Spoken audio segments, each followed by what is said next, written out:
Let's cut to the chase. My wife and I tied the knot when we were both 25, and now here we are at 38. We first crossed paths in college, got married, and life seemed pretty fantastic. We both graduated, secured solid jobs, and built a life together. My wife worked at her dad's small business while I was employed at a large corporation. Then, out of nowhere, my boss left, and since I was the only one who really understood how to manage the department, I found myself with a hefty raise, better bonuses, and improved benefits. By the time I turned 28, I was making about 3 times what my wife earned. At 28, we welcomed our first daughter, and just 2 years later, our second arrived. Thanks to her job with her dad, my wife enjoyed a bit more flexibility. About 5 years ago, we faced a tough time when my father-in-law passed away unexpectedly. This left my mother-in-law and my wife in a difficult situation, forcing them to decide whether to sell the business or take on the responsibility themselves. My mother-in-law didn't have a clue how to manage it, so my wife bravely stepped up. To my surprise, the business flourished under her leadership, much like it did when her father was at the helm. With her success came a substantial raise, even more than what I was making. I felt a swell of pride watching her transition from an ordinary employee to the head of a company. No small achievement. However, our daughters began to notice the impact of our absence. That's when my wife and I discussed the possibility of one of us staying home. She proposed that I quit my job since her company couldn't afford to lose her talent. I agreed, and suddenly I was the stay-at-home dad and husband. I took on everything at home. Caring for the girls, cooking, cleaning, fixing things, running errands, you name it, I handled it. When my wife got home from work, I made it a point to pamper her and cater to her needs. Things were running smoothly until about a year ago when my wife's demeanor started to shift. She began making hurtful comments like, "Do you even do anything?" Or, "Why don't you get a real job?" I poured my heart into creating a stress-free environment for her after her long days at work. Sure, I had a real job once, but I chose to give it up for our girls, our home, and my wife. My wife has always craved closeness, but lately, she stopped initiating it. Whenever I asked for intimacy, she was never in the mood, which felt strange and confusing. I figured she must be overwhelmed with everything going on, especially during the pandemic, so I tried to be supportive and keep her spirits up. But no matter my efforts, nothing seemed to work. Last weekend, we attended my oldest daughter's softball game. I wanted to capture some video for my parents, who live out of state and rarely see their granddaughters. I forgot my phone, so I asked my wife if I could borrow hers. She had been glued to her phone all day, so I thought it would be a perfect opportunity for her to take a break. She handed me her phone and went off to grab a drink and snack while I recorded my daughter.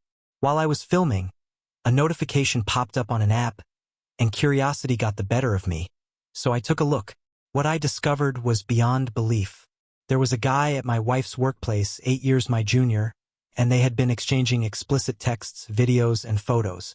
They were discussing how close they had become, and he was making disparaging remarks about me, calling me a wimp for not being able to take care of my woman. To my horror, my wife was agreeing with him. I felt like the ground had been pulled out from under me. I was utterly devastated and furious at the same time. When I heard my wife coming back, I quickly shut down the app and switched to recording a video on our way home. Even after we got back, she tried to strike up a conversation, but honestly, I wasn't in the mood to talk. Eventually, we ended up in bed, and for the first time in a while, she attempted to initiate intimacy. I had to let her know that I wasn't really feeling it. Then she said something like, "If you're going to be all moody about everything, fine, go sleep on the couch." So, I got up and have been on the couch ever since. I'm feeling utterly lost right now.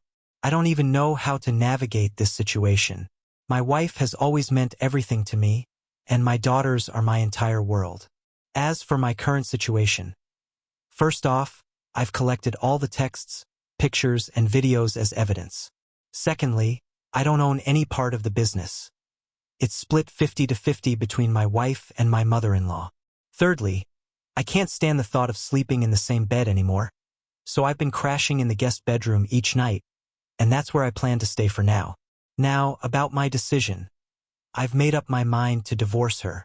This morning, I reached out to a law firm in a different town to keep things under wraps. Luckily, they had a last-minute opening, so I hurried over after dropping off my girls. To keep it short, the lawyer I met with was impressive. I shared all my evidence with him, and he assured me that it would significantly work in my favor during the divorce.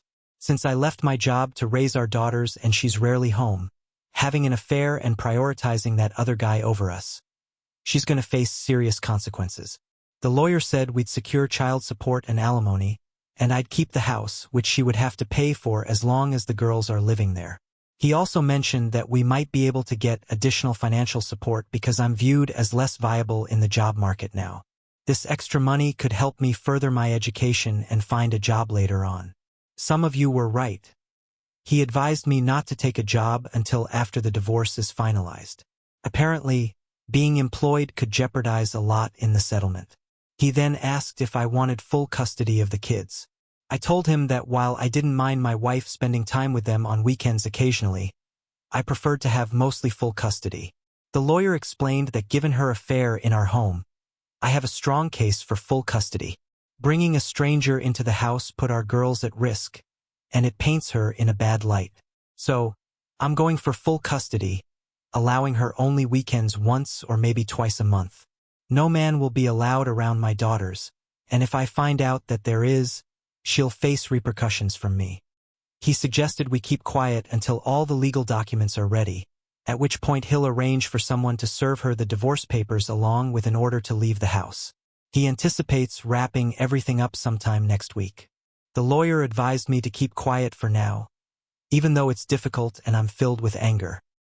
He insisted that I should remain silent until the divorce is finalized. After that, I can say whatever I want about her.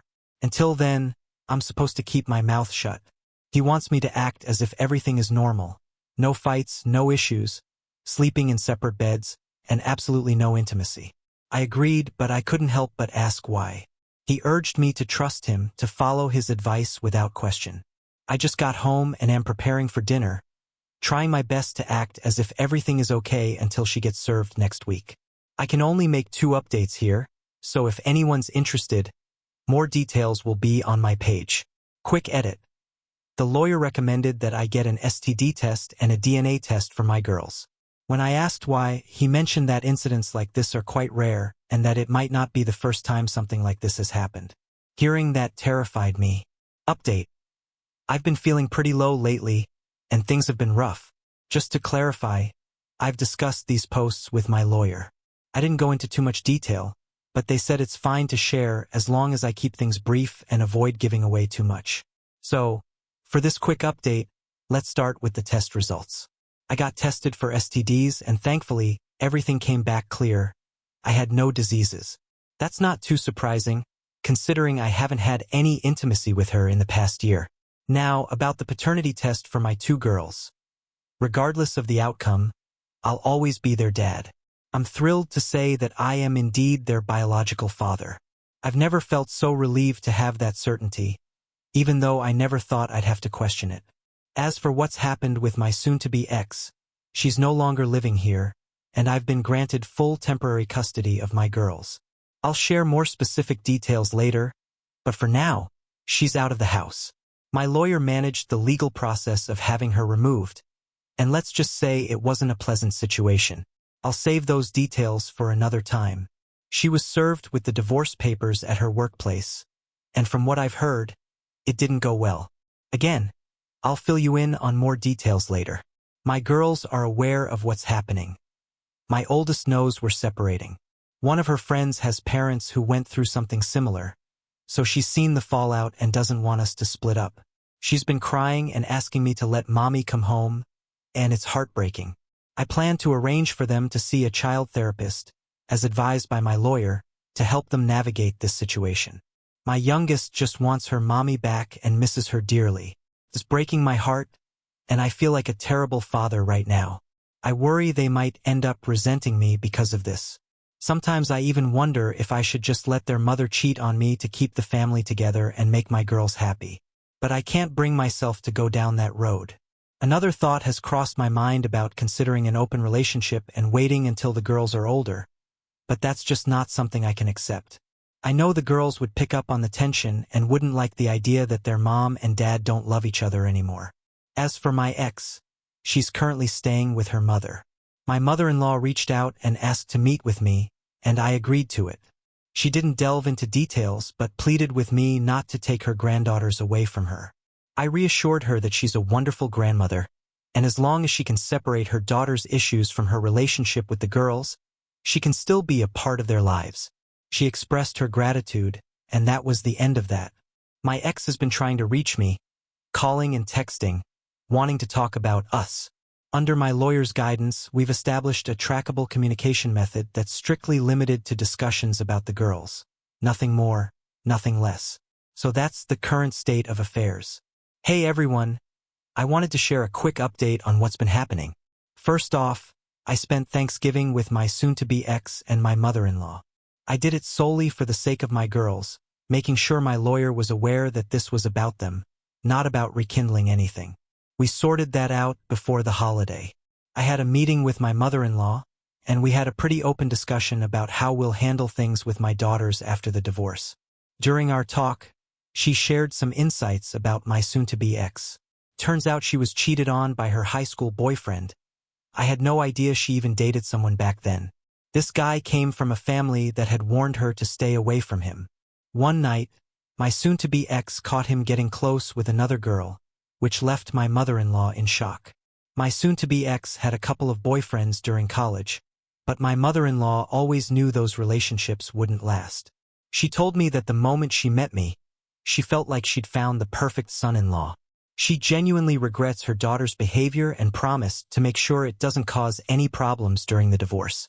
A couple of days before Thanksgiving, my mother-in-law invited me over for dinner with the girls. I asked if my soon-to-be ex would be there, and when she confirmed she would, I told her I couldn't go if my ex was going to be present. However, my mother-in-law understood and requested that we put on a holiday act one more time for the sake of the girls. She suggested I ask my lawyer if it was a bad idea. After consulting with him, the lawyer advised me to let my wife know through the app that this was just for the girls to avoid any confusion. I did just that. My soon-to-be ex had contacted me earlier, pleading to see me and the girls themselves begged me to let them see their mom. For their sake, I decided to swallow my pride, and we went over for dinner. The whole situation felt awkward from the moment we arrived. My soon-to-be ex hugged our daughters, which was fine, but then she tried to hug and kiss me. I sidestepped her and went to hug my mother-in-law instead. My soon-to-be ex kept acting as if we were still a married couple, trying to engage me in conversation. I responded with nothing more than simple yes or no answers while helping my mother-in-law finish dinner and clean up afterward. She wanted to say a prayer, and my soon-to-be ex sat next to me. I held my daughter's hand, but when my wife reached for mine, I pulled away. It may seem petty, but I just can't stand her touching me. I'm an atheist, but out of respect for my mother-in-law, I go along with it. Dinner went smoothly, but my soon-to-be ex kept trying to act as if we were still a family, asking about Christmas and vacations she wanted to take together. That's when I realized that coming over was a mistake. After dinner, I cleaned the dishes and was ready to leave, but my daughters wanted to watch a movie with their mother, which we usually do together. I agreed, but when my soon-to-be ex tried to cuddle up to me on the couch, I moved to a chair. Throughout the evening, my mother-in-law looked visibly upset by her daughter's behavior. You could see the disapproval in her expressions. When the movie ended, we started to leave, but my daughters had fallen asleep, so I carried them to the car. I went back inside to grab something, and that's when my soon-to-be ex grabbed me, tears streaming down her face, begging to work things out and be a family again. Before I could respond, my mother-in-law grabbed her by the hair, no joke, and yanked her away, saying goodnight to me while starting to yell at her daughter. I spoke with my lawyer afterward and shared everything that had happened. I made it clear there's no chance of reconciliation, and that point was reiterated in my messages. The lawyer said it was all good now. My wife has been calling and begging to work things out, but I'm leaving her messages unread. I'll only discuss the girls, and I'm pretty sure they'll want to do the same for Christmas. I'm not sure if I can go through with it or if it's even okay, so I'll consult my lawyer about that again. Update. I'll keep this brief, But things have been really tough for my girls. They had 2 therapy sessions this week. The first went well. They seemed more at peace and calmer than usual afterward. I spoke with the therapist, who seems to have a good grasp on my girls' needs. However, the second session took a turn for the worse. The therapist explained to them, in a way they could comprehend for their age, that their mom cheated and had an affair, betraying me. I knew this day would come, but I didn't expect it to happen so soon. When I picked up my girls, they burst into tears, clinging to me and saying they love me. It's heartwarming to hear their love, but this wasn't the way I wanted them to learn about the separation. I asked the therapist why she told them, and she explained that the girls were already aware of our separation and had noticed how I treated their mother with hostility and a lack of affection. She emphasized that kids aren't oblivious. They pick up on their parents' behavior and wanted to understand why we were separating. The therapist tried to approach it delicately, but she believed it was vital for their therapeutic progress to be honest with them. I won't go into all the details of what the therapist shared with my girls, but it was age-appropriate. They understand that their mother was unfaithful in a way they can grasp. My oldest seems to be handling it better, but my youngest is really struggling. When we got home, my girls clung to me, crying all night. I ordered food, put on their favorite movies in my bedroom, and we stayed there together. They eventually fell asleep, and I slipped into the bathroom to cry. My soon-to-be ex doesn't even realize the pain she's inflicting on our daughters. I'm at a loss for how to manage this. The therapist suggested considering medication to help them adjust, but I refused. I don't want to drug them. She understood, saying it was merely an option, but we'd need to consult their primary doctor. I'd rather support my daughters in coping with their emotions in a healthy way. As for Christmas, I'm relieved because my daughters now harbor strong feelings against their mother. I was surprised when my oldest declared she never wants to see her mom again, and even the youngest echoed her sentiments, likely influenced by her sister. It shocked me. I tried explaining that while they might be angry, they shouldn't hate her since she loves and cares for them. My oldest insisted otherwise, and they both cried in my arms until they fell asleep. Update. I know this may sound like the plot of a bad movie sequel, but I want to clarify that the girls are doing better. They're still seeing the same therapist and making progress, gradually coming to terms with everything. They don't hate their mother anymore, but they've told me they don't want to see her for a long time. Those are their words, not mine. We'll have to see how that develops. I informed my wife that the girls know about her affair, and she attempted to call them. They answered, but she's been more respectful of our boundaries since then. I think it's finally sinking in for her. Regarding the other man involved, I already knew he was a lowlife, but I discovered just how terrible he is. Someone asked if there was another person involved in the affair, and I didn't know, so I went through some of my wife's work documents and found a list of employees' contact numbers. I called one number, only to find out it belonged to his wife. It turns out he's married, and to make matters worse, he has a toddler. When I told his wife about the affair, she didn't believe me at first and hung up, but later she called back wanting to meet. We met, and I showed her all the evidence. As soon as we got into my car and the door closed, she burst into tears, asking how he could do this to her and what she did wrong. I reassured her that she hadn't done anything wrong and gave her my lawyer's number. She then asked how long the affair had been going on, and I told her it had been about a year, maybe a bit longer. That's when her sorrow turned to fury. I asked why she was so angry, and she revealed that her wig was a result of having beaten cancer after their child was born. While she was in the hospital, she had noticed some strange things, and they found a tumor.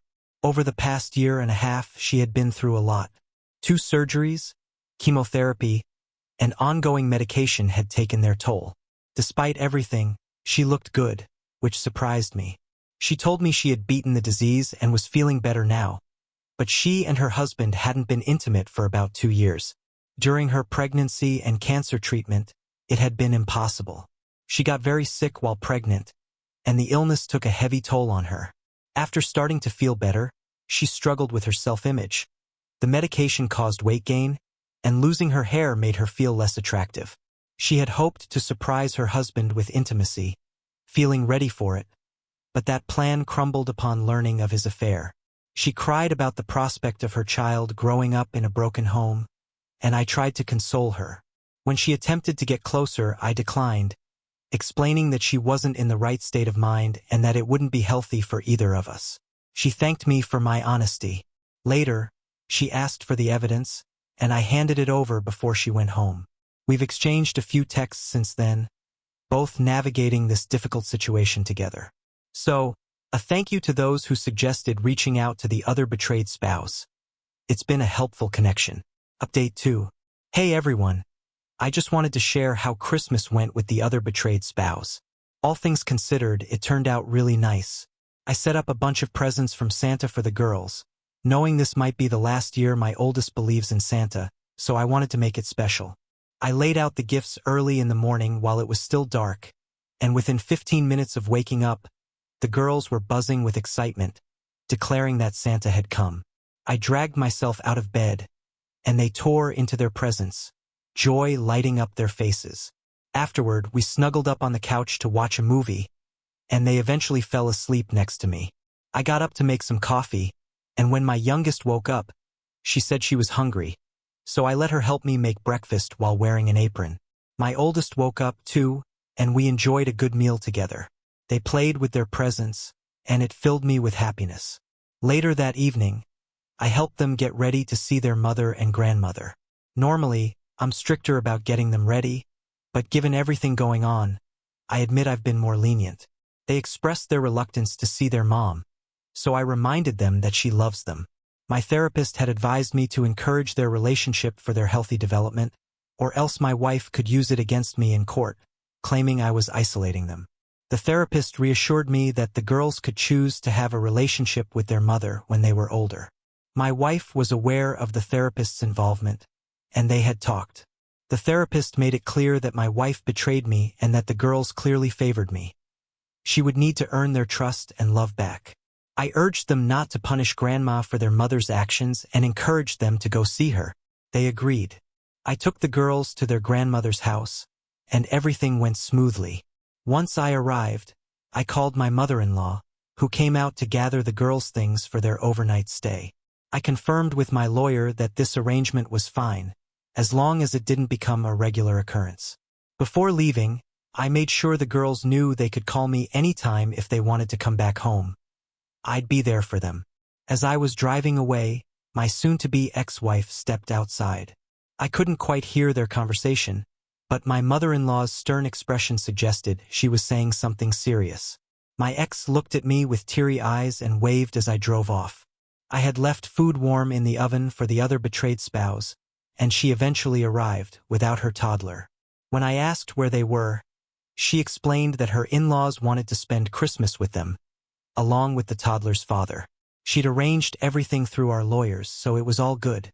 She looked lovely in a nice dress, leggings, fluffy boots, and a beautiful wig. We sat down for dinner, chatting about our pasts and getting to know one another better. Afterward, we moved to the couch to watch a movie, still engaged in conversation. I decided to open a bottle of wine. I don't drink much, but there's a particular wine I enjoy on Christmas. The other betrayed spouse asked if she could have some, and I checked to make sure she was okay with it before pouring. Our talk started with light topics before shifting to our current struggles, leading to a few tears as we shared more. To my surprise, as we continued to drink, laughter filled the room. 2 bottles in, and that's quite unusual for me. Eventually, our conversation took a more intimate turn as we discussed our desires and what we felt we were missing. It was striking how much we had in common. I pointed out how lucky our unfaithful spouses had been to have us, despite the betrayal. Some had suggested I compliment her appearance after her last attempt to get my attention, but I felt that would be inappropriate. Instead, I encouraged her to take off her wig if it was uncomfortable, assuring her she looked stunning without it. When she finally removed the wig, thanking me through tears, it felt like a moment of real connection. As the night progressed, we found ourselves cuddling on the couch while watching the movie. Just a heads up, we were both a bit tipsy. Back in the days when my wife and I would cuddle, she always enjoyed when I gently rubbed her chest. Nothing aggressive, just a soft, comforting touch. I found myself doing it out of habit, and when she mentioned it felt good, I was startled and immediately stopped, apologizing for not realizing what I was doing. She assured me it was okay and asked if I could continue, as it helped her relax. After double-checking if she was sure, I resumed. I have to admit, it turned me on a bit, and she noticed. Then she started rubbing me back, and I quickly said, "Whoops, sorry." She asked if I wanted her to stop, but I said she didn't have to if she didn't want to, and she insisted that she wanted to keep going. So for a few minutes, we shared that intimacy, which naturally led to kissing and getting closer. Eventually, things escalated. She unzipped my pants and gave me oral pleasure. In a consensual moment we had previously discussed, I encouraged her to keep going. This sparked some rough, passionate encounters around the living room, kitchen, and office, before we finally ended up in my bed. There, we enjoyed a more tender kind of intimacy, filled with kissing and slow moments. Afterward, we cuddled, both shedding a few tears before falling asleep. The next morning, we shared breakfast and a shower together. I couldn't help but ask if she had planned the whole night, and she laughed, saying, "A girl always keeps an extra set of clothes handy." Before leaving, she asked if I felt anything from the night before. I answered honestly, yes, I did, but we both agreed it was crucial to be careful, ensuring our feelings were genuine and not just a reaction to our circumstances. She promised we would explore those feelings later, kissed me on the cheek, and thanked me for the wonderful night, saying she'd text me later. When I picked up my girls, they shared that they had a good time with their mom. They told me she was on her best behavior for the most part. Now, I just finished preparing dinner and am looking forward to spending the evening with them. Update. I know it's been a couple of months since my last update. Things have just been hectic. I understand if some of you think this is all fabricated. Reddit does have its share of drama and deception. Anyway, my girls are doing much better now, thanks to their therapist and engaging in activities. They still have their tough moments, but overall, they're improving. As for me and the other betrayed spouse, we still talk almost every day but haven't been physically intimate since that night.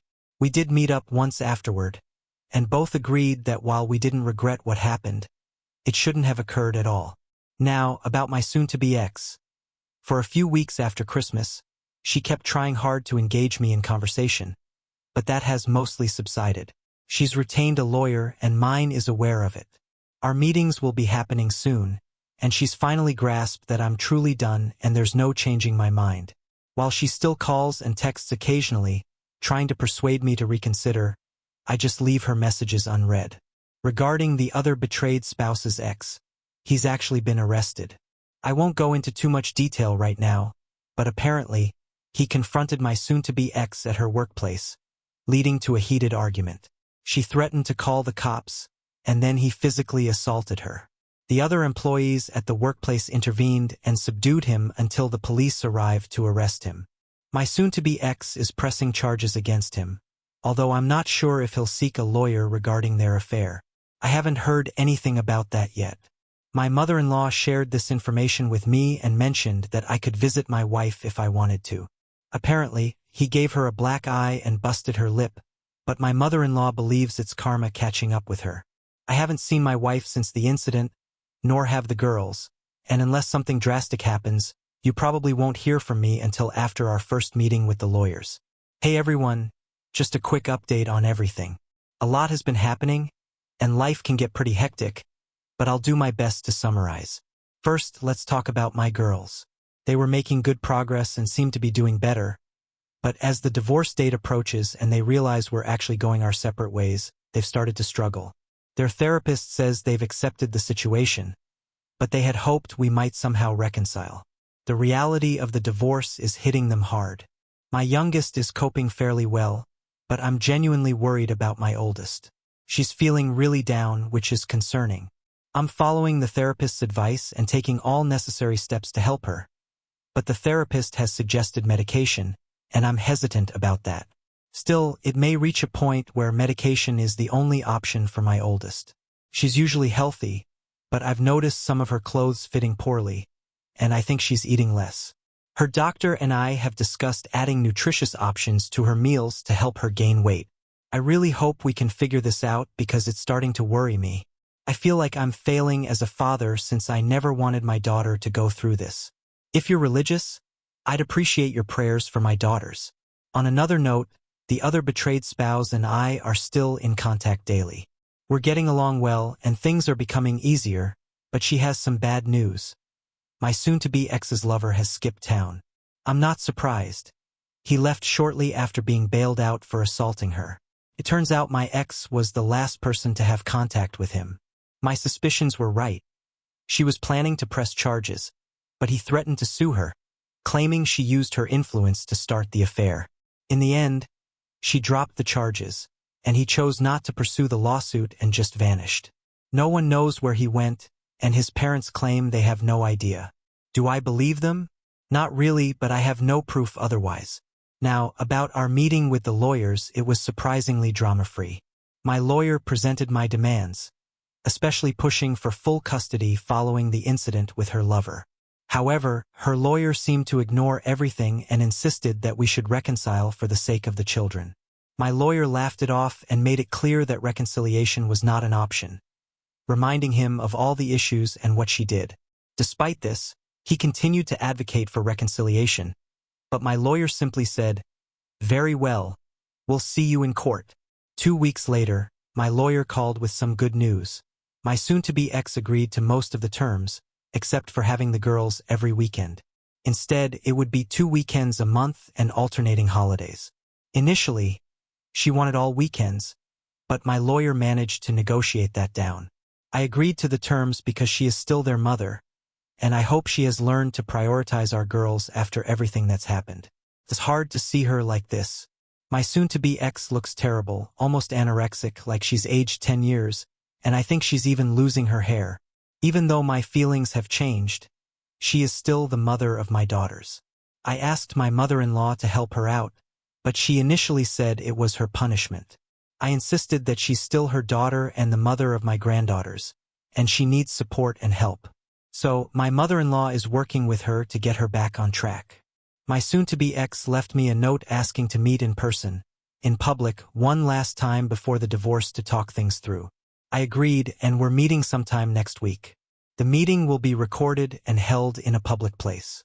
We're still technically married, but the divorce is set to be finalized in the first week of July. Just a few more weeks, and it'll all be over. Update. Hey everyone. Sorry for not updating earlier.